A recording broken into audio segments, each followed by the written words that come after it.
Welcome back. Welcome back. Today is a sad day, and I am speechless. So I'm just going to let my brother Reese Waters share the news. Um, I have, I'm just, I'm without words. So let's just do it. I like to look at what's going on in the world, and that's how I found out that Jesse Jackson, civil rights pioneer Jesse Jackson, had passed away. And there's many different instances looking at the achievements of past generations that we have built on, some of the doors they open that we're able to take advantage of, that I personally, and perhaps I don't want to speak for anybody else, but I personally feel unworthy. And I feel like the sacrifices that have been asked of me, and even some that I've turned down, some of the fights I've turned down, leave me unworthy of the legacy of past generations of African Americans in this country.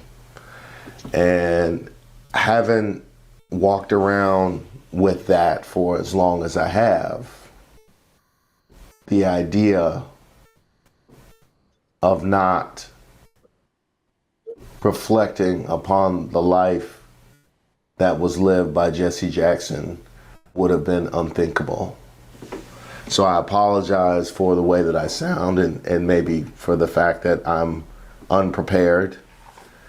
But if I were to sit down and try and write something for this moment, it would never get to a point where I would say that that's perfect.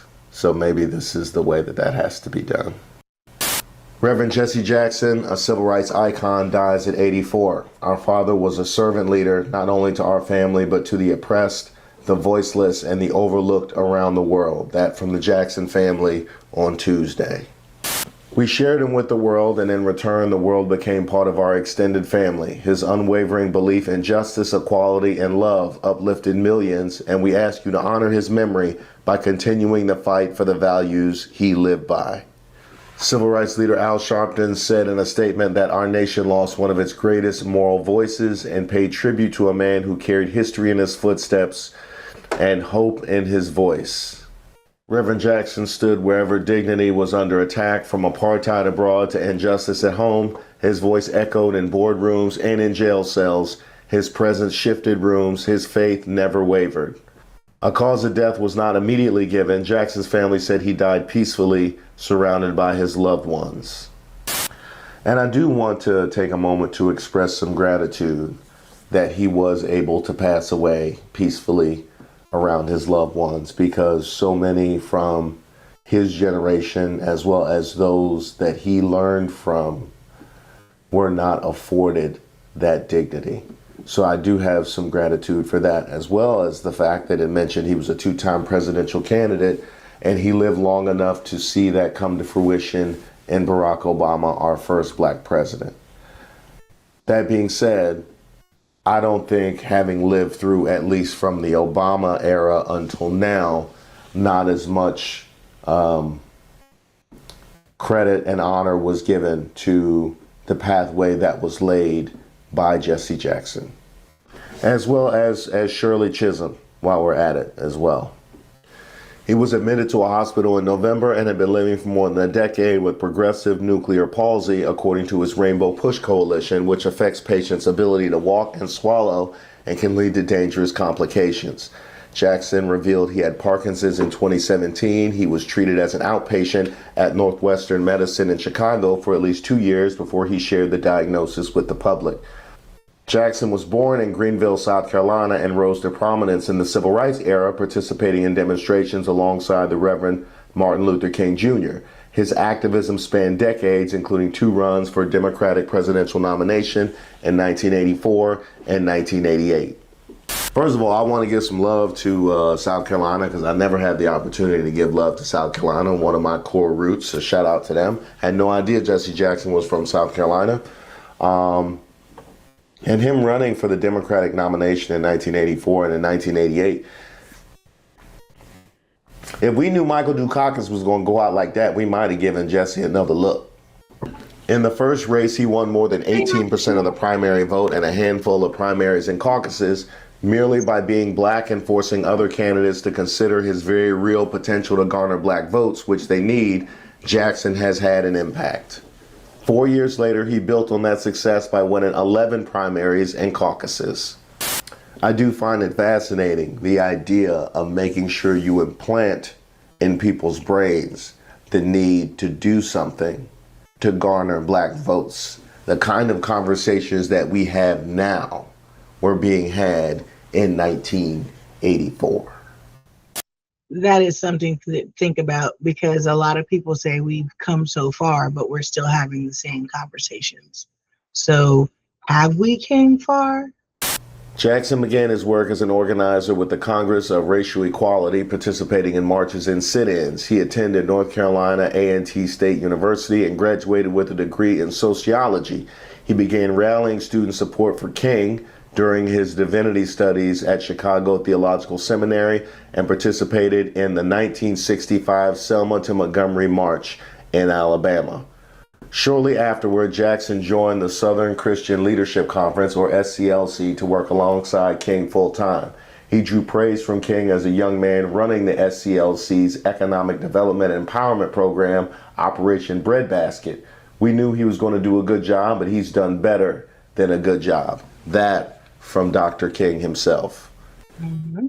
And here you see him shaking hands at the 20th anniversary commemoration of the Freedom March, also known as the March on Washington. Yeah. As he grew as an organizer, Jackson married Jacqueline Brown, who survives him in 1962. They had 5 children, including former Rep. Jesse Jackson Jr., a Democrat from Illinois.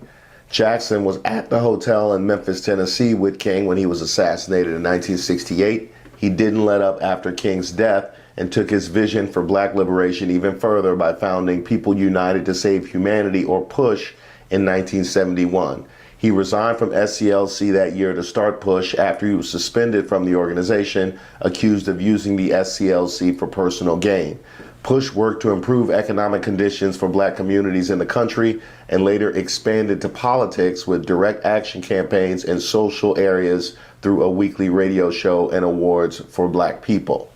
And the article talks about him carrying on Dr. King's legacy, but I find it fascinating that the omitted chapter of Dr. King's journey, his ideological journey, the last chapter where he was talking about the money, where he was talking about economics, was one that he focused on specifically.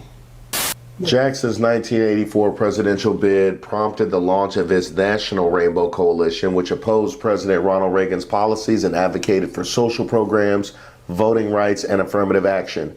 PUSH and the National Rainbow Coalition merged in 1996 and are now the Rainbow PUSH Coalition. His 1984 campaign angered some Democrats who said his ideas were too left-leaning and would hurt the party in the general election. Jackson dismissed the concerns. Does that sound familiar? Does that sound familiar? Opposing Reagan, too left-leaning, and would hurt the party. You don't say. Isn't it funny how advocating for black interests, the most reliably Democratic voting bloc in existence, is going to hurt the party? Ain't that? Some things never change, huh? Amen. If you want more of Reese Waters, I will drop this whole thing in the comments and a link to his show. I recommend Who Raised Y'all and Troubled Waters from him. I, again, still speechless. But thank you for watching, and yeah, leave your thoughts in the comments below. Thank you again for watching The Nerve.